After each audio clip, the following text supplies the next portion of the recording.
In a linear equation, general form of the equation is given as ax plus by plus c equal to 0. Here a, b and c are real numbers. A and b cannot be equal to 0 and a is a whole number. So a has to be greater than 0. General form of the equation is a quick way to find x and y intercept and change the line into slope intercept form. So in the second part of the lecture, we will be learning about finding the intercepts and converting the line into slope intercept form. So in this part of the lecture, we are going to use general form of a linear equation to find x-intercept and y-intercept. Also, we will be using it to convert it into slope-intercept form. So once again, general form of the equation is given as ax plus by plus c equal to 0. A, b, c are real numbers and a has to be greater than 0. So the coefficient of x has to be positive number. Let us consider an example of general form of the equation 3x plus 2y minus 6 equal to 0. Now when we talk about x-intercept, it's basically when the line crosses the x-axis and y coordinate is 0.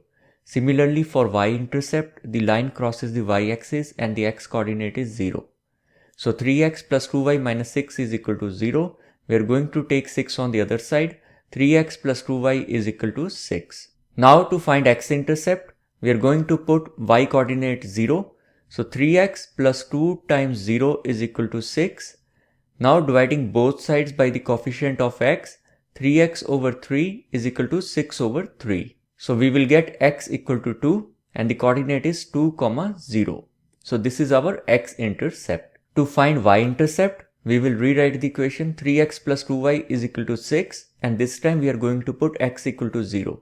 So 3 times 0 plus 2y is equal to 6. So 2y is equal to 6. Dividing both sides by coefficient of y, which is 2. 2y over 2 is equal to 6 over 2. So y is equal to 3. Therefore y-intercept is at 0, 3. Now in this part of the lecture, we will be converting general form to slope-intercept form. So ax plus by plus c equal to 0 will be converted to y equal to mx plus b. Here m is the slope of the line, b is the y-intercept. So couple of things which need to be kept in mind are y coefficient should be always plus 1 and y needs to be on left hand side. So general form of the equation example will be 3x minus 2y minus 6 equal to 0. Taking 6 on the other side, 3x minus 2y is equal to 6. Similarly, we will now take 3x on the other side. So negative 2y is equal to negative 3x plus 6.